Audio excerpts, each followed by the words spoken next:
Alright, what's going on, ladies and gentlemen? How the hell are ya? Tryhard Casual here with another Should You Buy It episode. On today's episode, we're going to be talking about the leaf-bladed weapons.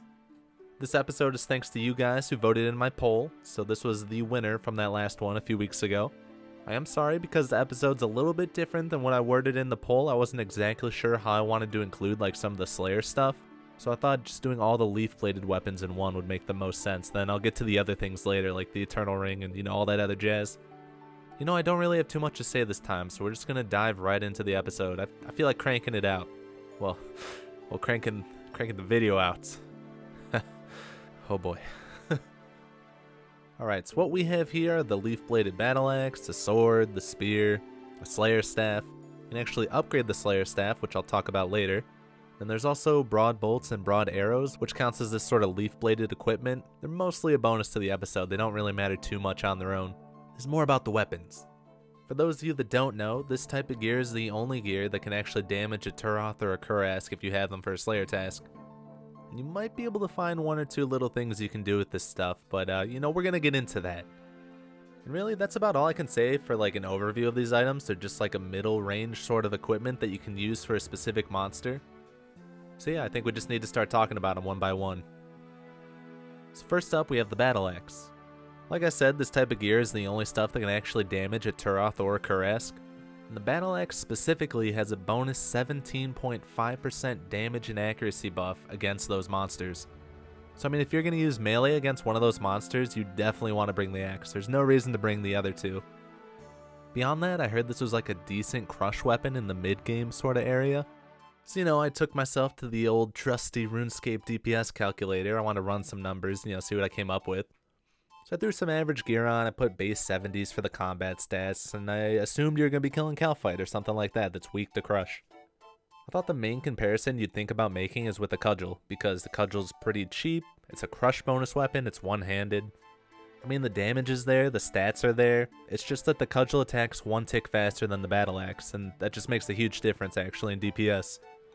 And just for the hell of it, I wanted to also compare it to a whip, and it's pretty much the same as the cudgel. At least at that level, with that gear.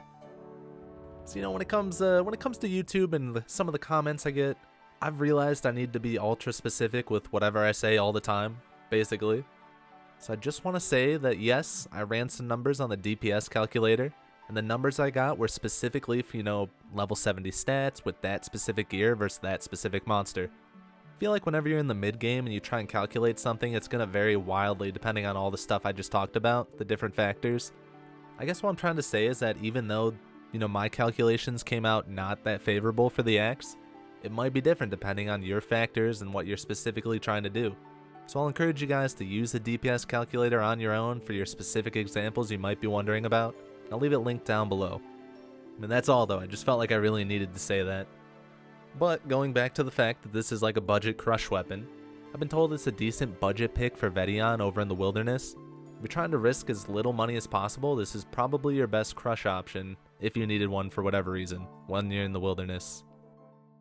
And next up we have the leaf-bladed spear. So this one's going to be pretty short.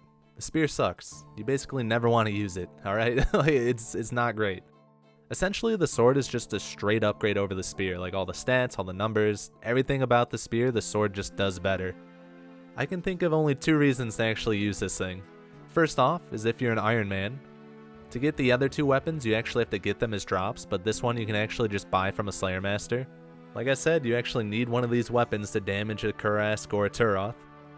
Other than that, I can only think of it as being a super budget corp weapon because you need to hit corp with the spear. And this is a spear, so that's it. I mean, really, you're not going to buy this thing. No one's going to use this. And with that, we have ourselves the final melee weapon to talk about. We have the leaf-bladed sword. Like I said, it's just a straight upgrade over the spear. Has a good slash bonus, has a good stab bonus. Again, you're not going to pick it over the axe because the axe has that bonus damage and accuracy. So, my thoughts start to turn towards using it as a budget stab weapon, elsewhere in the game that's not one of these two monsters specifically. So, maybe you're in the mid game, you got base 70s, have some random gear, and you're like, I want to kill some blue dragons. What type of stab weapon can I bring? Is this sword a possibility? I mean, sure, if you're like an Iron Man or you can't actually use the dragon equipment yet, I guess the sword would be pretty decent. It just looks to me like you're going to be better off using a different weapon. Again, like I said before, your calculations might be different depending on your stats, your gear, what you're actually fighting. I did another really quick calculation just without the Slayer helm. I did it with a Neat's Knot. And it turns out the sword is actually better on stab than a scimitar would be on slash. So like I said, these things can change very rapidly with like the smallest of tweaks on what's better and what isn't. I mean, really what I'm getting from these items is that there's a very small window in your account where it might be the best in slot for a specific activity, but that window is so small or the activity is so niche that it's not even worth thinking about, honestly. In my opinion, of course. But I guess we can talk about the broad bolts and arrows super quick. I mean, basically they're just like a really budget ammo to use with a crossbow, essentially, because they have the same strength as adamant bolts, which makes them like alright in terms of strength, but not the best by any means. I personally used them a lot as I was leveling through the mid levels whenever I had a crossbow. The arrows, maybe not as much. I don't see them being as useful. Their strength kind of lied between mithril and adamant. But I mean, if you guys have any more knowledge on, I guess, any of this stuff, let us know down below. I always like to put as much info as I can into the update comments so we have the best picture possible of this sort of stuff. So last, but certainly not least, we have ourselves the Slayer Staff. Man, that's a lot of S's. So let's get the obvious one out of the way. If you're doing Vorkath, you want to use Crumble Undead, and this staff lets you auto-cast Crumble Undead. So everyone knows you use it there, it's not a surprise by any means. It's a good switch to bring with you. So I guess the real question, whenever you're using the staff, you're asking yourself where you're going to use Magic Dart at, because they're pretty much tied together. And to my understanding, if you're on a Slayer task, Magic Dart is going to deal slightly more damage. Almost positive on that, I'm not 100% sure. Regardless, I took to the DPS calculator, I wanted to see what numbers I could get, as I did with all the other ones. So I thought base 50s, maybe we're killing blue dragons again, because that's another spot you might be using some magic in the mid levels.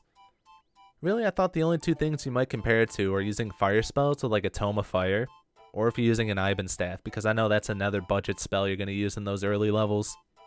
And probably to no one's surprise, the staff is on the lowest end of the spectrum here. Admittedly, if you are using Fire Blast, you have to be 59 magic, not 50. So the numbers might be a little weird, but the Slayer Staff is just so much further down than the other two. It's just, there's no way it's going to overcome that. I mean, in my opinion, in my experience, you always go to Iban Blast for your budget spell, and it just seems like this is another example of why that is. There's just not another good option. Of course, you're probably wondering about upgrading the Slayer Staff, so let's just go ahead and do that. Let's upgrade our little staff.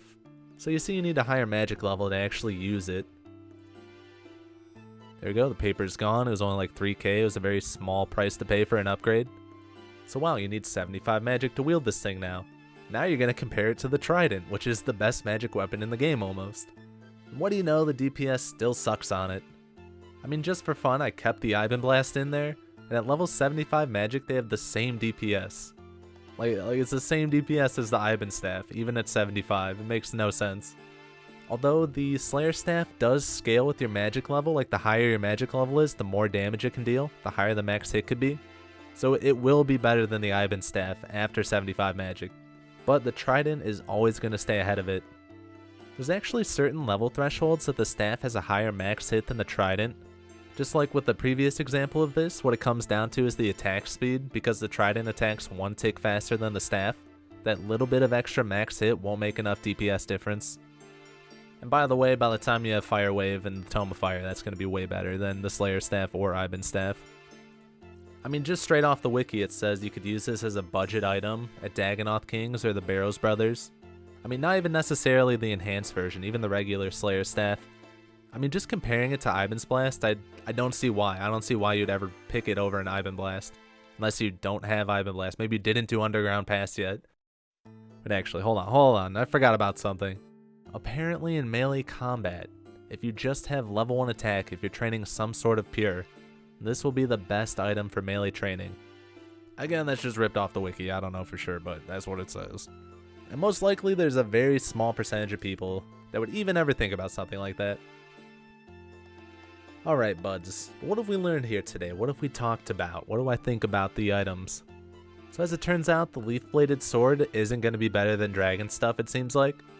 So I mean, if you're in your mid-game, you don't have the levels for dragon stuff yet, then the leaf-bladed sword isn't actually half bad. It's just for a short period that it actually might be okay. The axe is really good for Kurask and Turoth, best in slot actually, so you want to have it for that stuff. You know, maybe in the wildy you could take it as a very low-risk budget item. The spear you're basically never going to use. The broad bolts are super cheap for what they are. You won't feel terrible using them in the mid-game. And the staff is obviously very good for Vorkath. I think everyone should own one if they're going to do that. Other than that, I just really don't see it being used at all unless you don't have an Ivan staff.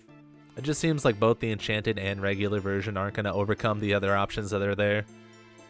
Of course, all that was my opinion. You know, if you disagree, if you feel differently, feel free to let me know. I always like a civil RuneScape discussion whenever I can get them. That's it, boys. No plugging today. I'm pretty much done. Just want to get this one cranked out, as I said. Alright, anyway. Love you guys. I'll see you in the next one.